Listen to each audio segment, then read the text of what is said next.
أهلا بيكم في فيديو جديد من مطبخ ميرو. يا رب تكونوا جميعا بخير. هنجهز مع بعض النهاردة البليلة من الأكلات الحلوة جدا واللذيذة ومفيدة جدا في أي وقت، وبالأخص في وقت الشتاء. أكلة مفيدة وبتدي طاقة كده في البرد، لذيذة للصغيرين وللكبار. هنحضر مع بعض النهاردة البليلة بطريقة سهلة جدا وبسيطة، وفي نفس الوقت كريمية زي بتاعة المحلات وأحلى بكتير وأنضف.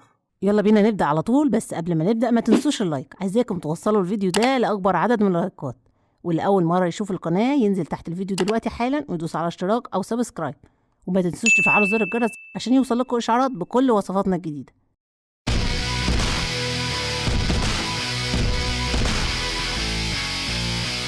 وعشان أحضر البليلة الحلوة بتاعتنا دي هحتاج نص كيلو من القمح البليلة، يكون مغسول كويس أكتر من مرة لحد ما يبقى نضيف تماما معايا ومتصفي من أي مية زيادة موجودة فيه.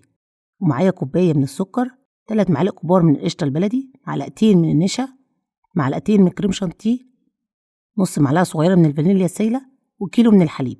وفي حلة عندي هنزل بالقمح اللي أنا غسلاه كويس لحد ما المية بتاعته تكون نضيفة تماما، ونختار نوعية قمح تكون كويسة. هغطي القمح عندي هنا بمية، وتكون المية مغطية تماما ضعفه تقريبا، يعني فوق القمح كده بحوالي 6 سنتي. وهشغل بقى عليه النار واسيبه لحد ما يغلي. هنا القمح ابتدى يغلي معايا زي ما انتوا شايفين كده. هسيبه لمدة ربع ساعة يغلي، وبعد كده اطفي النار واسيبه. في المرحلة دي بقى هطفي النار واسيبه زي ما هو كده لمدة ساعة لحد ما اتأكد ان كل القمح شرب كل المية الموجودة فيه. وده بعد مرور ساعة هنلاقي كده الحباية ابتدت تنفش وحجمها زاد واستوت تماما بالشكل ده. كده البليلة بقت جاهزة معانا، وحتى لو موجودة فيها كمية من المية بسيطة مفيش مشكلة. هشغل بقى عليها النار تاني واضيف كيلو من الحليب، وطبعا كل ما الحليب يكون كامل الدسم كل ما يبقى افضل. هضيف بعد كده نص معلقة صغيرة كده من الفانيليا السايلة عشان تدي طعم وريحة حلوة. بعد كده بضيف كوباية من السكر، وبكده يكون السكر بتاعها مظبوط. لو حابة تزودي السكر اكتر تقدري تضيفي ربع كوباية كمان من السكر.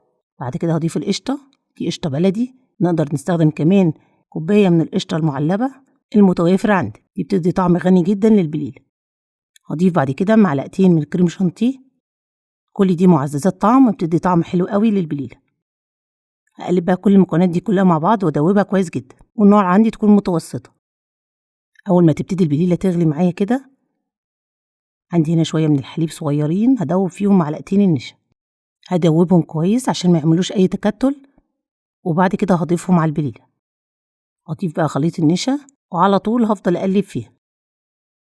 لاحظ ان القوام ابتدى يتقل، بس مش هيتقل بنسبة كبيرة. لو حباه اتقل من كده تقدري تضيفي معلقة كمان من النشا على حسب ما تحبي قوام البليلة، بس انا بحب قوامه كريمي وخفيف الى حد ما. هقلب فيها كويس لحد ما اتاكد خلاص النشا داب واختلط مع كل مكونات البليلة، واسيبها تغلي بس لمدة 5 دقايق، وبعد كده ابتدي اقدمها على طول. خلاص كده البليلة بقت جاهزة معايا واقدر اقدمها. جاهز عندي بقى البولات اللي اقدم فيها البليلة. اكلة مفيدة جدا ومغذية ومشبعة في نفس الوقت. ممكن بقى كمان الناس اللي بتعمل دايت ومش عايزة حاجات تزود الوزن، نقدر نستبدل الحليب كامل الدسم بحليب خالي الدسم، ونقلل نسبة السكر قوي. وطبعا مش هنضيف مكسرات، انا هنا هكتفي بان انا اضيف شوية صغيرين من الزبيب وجوز الهند. اي مكسرات موجودة عندك، ممكن كمان تزينيها بشوية من الكنافة اللي تكون متحمرة في السمن زي ما تحبي انتي وراحتك. وطبعا مفيش احلى من ان احنا ناكل البليلة كده وهي سخنة على طول، وبألف هنا وشفا. وجبة سهلة جدا وبسيطة، ما خدتش وقت كتير، تنفع بقى في فطار الصبح أو كسناكس كده بالليل، لذيذة جدا وتدفي في جو البرد. وكده نكون خلصنا وصفتنا النهاردة. يا رب تكون عجبتكم، ولو عجبكم الفيديو ما تنسوش تعملوا لايك للفيديو، واللي أول مرة يشوف القناة ينزل تحت الفيديو ويدوس على اشتراك أو سبسكرايب، ويفعل زر الجرس عشان يوصلوا إشعارات بكل وصفاتنا الجديدة.